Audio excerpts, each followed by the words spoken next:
नमस्कार, मेरा नाम है देवेंद्र पुनिया और आज हम आपके लिए एक ऐसी खबर लेके आए हैं जो आप सुनने के बाद में आपको ऐसा लगेगा कि यार ये तो हमने नहीं सोचा था। क्योंकि आपने ऐसा इसलिए नहीं सोचा होगा क्योंकि आप सभी ने जो डिस्कशंस में बातें सुनी होंगी वो यही होगा कि गेट एग्जाम है उसकी डिमांड आपको हो सकता है कि कम हो गई है। आपको लग रहा होगा कि गेट एग्जाम तो अब कौन नहीं देगा क्योंकि सारे पीएसयू हैं वो तो अलग से रिक्रूटमेंट करने लग गए होंगे, तो गेट एग्जाम देने वालों की संख्या कम हो गई होगी। जबकि हुआ इसके उल्टा है। अब की बार अगर गेट 2026 को देने वाले कॉम्पिटिटर्स की बात करें आपकी, तो वो कॉम्पिटिशन है वो बढ़ गया है।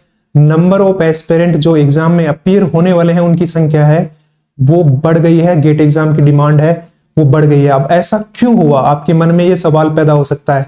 आप सोच रहे होंगे कि यार गेट एग्जाम है उसको देने वाले लोगों की संख्या बढ़ क्यों रही है, कंपटीशन हाई क्यों हो रहा है, इसके पीछे क्या साइकोलॉजी हो सकती है। क्योंकि आप जो सोचते हैं कि पीएसयू एग्जाम्स हैं उनकी तैयारी है वो अलग से लोग कर रहे हैं, गेट एग्जाम है उसकी प्रिपरेशन नहीं कर रहे होंगे, जबकि आप गलत सोच रहे हैं। अगर हम इस न्यूज की बात करें तो ये भास्कर, दैनिक भास्कर की न्यूज है, आज ही की न्यूज है। यहाँ पर आप देख सकते हैं कि इस साल उम्मीदवारों की संख्या है वो 10 लाख के करीब हो गई है, जो कि हाईएस्ट एवर आप देख सकते हैं कि गेट एग्जाम में 10 लाख के करीब है।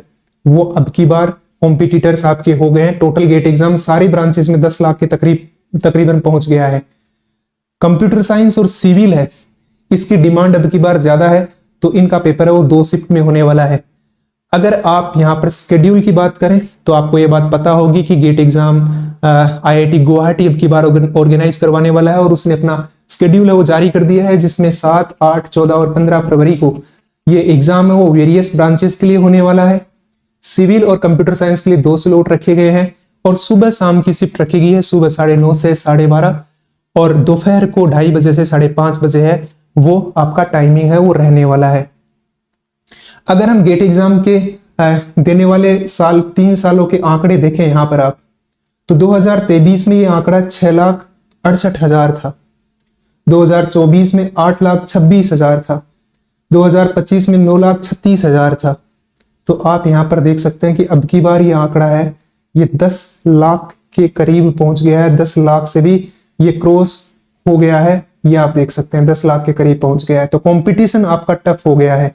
जबकि सबसे ज्यादा फॉर्म जो भरे जा रहे हैं वो सीएस में, सिविल में, मैकेनिकल में, इलेक्ट्रिकल में और उसके बाद ईसी आपका आता है। यहाँ पर 2025 का डेटा आप देख सकते हैं।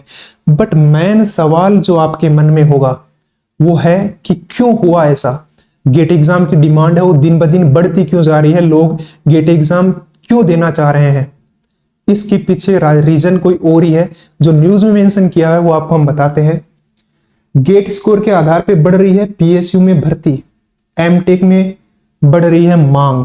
अब एमटेक की मांग क्यों बढ़ रही है और इनको कैसे पता है कि एमटेक की डिमांड बढ़ रही है और पीएसयू में भर्ती है वो बढ़ रही है। अगर आप रिसेंट ईयर्स को देखें ना तो पीएसयू रिक्रूटमेंट है ना वो बल्क में हुई है। आप हालांकि सेपरेट एग्जाम्स भी हुई हैं, बट गेट एग्जाम ही तो वो एकमात्र एग्जाम है जिसकी प्रिपरेशन करके आप पीएसयू एग्जाम के लिए तैयार हो सकते हैं। तो जो समझदार स्टूडेंट है वो तो ये समझ गया है कि अगर मैं गेट एग्जाम की तैयारी करूंगा तो बाकी एग्जाम्स अपने आप निकल जाएंगे। वो कहा जाता है ना कि एक साधे सब सधे, वैसे वाली कहानी है। तो अगर आपने एक गेट एग्जाम को साथ दिया तो बाकी सारी पीएसयू एग्जाम्स आपके लिए आसान हो जाएंगी। बट अगर आपने सेपरेटली पीएसयू एग्जाम्स की तैयारी की गेट एग्जाम को छोड़ के, तो फिर आप कंपीट नहीं कर पाओगे। जिन्होंने गेट जैसे महारथी एग्जाम को क्लियर कर लिया है फिर आप उसको कभी बीट नहीं कर सकते कंपटीशन के अंदर। तो इसी वजह से लोग अडेप्ट कर रहे हैं कि वो गेट एग्जाम की तैयारी कर ले ताकि वो पीएसयूज एग्जाम्स को भी क्लियर कर सके। रिवर्स थिंकिंग है वो लोगों की होती है। अब यहां पर देखो, अब कई नए पीएसयू गेट स्कोर पर भर्ती कर रहे हैं, बहुत सारे नए पीएसयू एनपीसीएल ले रहा है। एनपीसीएल एक बल्क रिक्रूटमेंट करता है। उम्मीदवार पहले ये जरूर देखें कि संबंधित पीएसयू किस पेपर के आधार पर भर्ती कर रहा है। उधर देखो एनआईआरएफ का डेटा के मुताबिक बीटेक की तुलना में अब एमटेक करने वालों को अधिक जॉब ऑफर मिल रहे हैं, क्योंकि उन्हें इंडस्ट्री का अनुभव मिलता है और कंपनी उन्हें प्राथमिकता दे रही है। अब आपको समझ में आ रहा होगा कि गेट एग्जाम क्यों दी जा रही है, क्योंकि एमटेक करने वालों की संख्या बढ़ रही है, एमटेक की डिमांड बढ़ रही है। बीटेक के कंपैरिजन में एमटेक वालों को ज्यादा जॉब ऑफर हैं वो मिल रहे हैं। इसलिए न केवल पीएसयू एग्जाम्स की प्रिपरेशन के लिए एमटेक के लिए भी बहुत सारे ऐसे एस्पिरेंट हैं जो एमटेक ज्वाइन करना चाहते हैं, क्योंकि एमटेक में अब ज्यादा अपॉर्चुनिटीज है वो मिल रही हैं इस खबर के मुताबिक। तो आप देख सकते हैं कि अब जो गेट एग्जाम देने वालों का आंकड़ा है वो बढ़ गया है, तो आपका कंपटीशन थोड़ा सा हाई हो गया है। बट अगर मैं क्वालिटी कंपटीशन की बात करूं तो वो अभी भी कम है, क्योंकि रिक्रूटमेंट रिसेंटली बल्क में हुई है, तो बहुत सारे क्रीम स्टूडेंट है वो ऑलरेडी प्लेस्ड हो गए हैं। तो आपका कंपटीशन जो क्वालिटी कंपटीशन है वो बहुत कम है। बहुत कम पढ़ने वाले बच्चे हमेशा से ही होते हैं। तो अगर आप पढ़ाई कर रहे हैं तो मन लगा के पढ़ाई करते रहिए।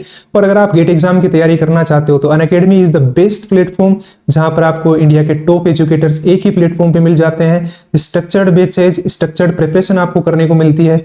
बाकी डिटेल आपको डिस्क्रिप्शन में हमने लिंक दिए हैं, वहां से आप गेट एग्जाम की प्रिपरेशन कर सकते हैं।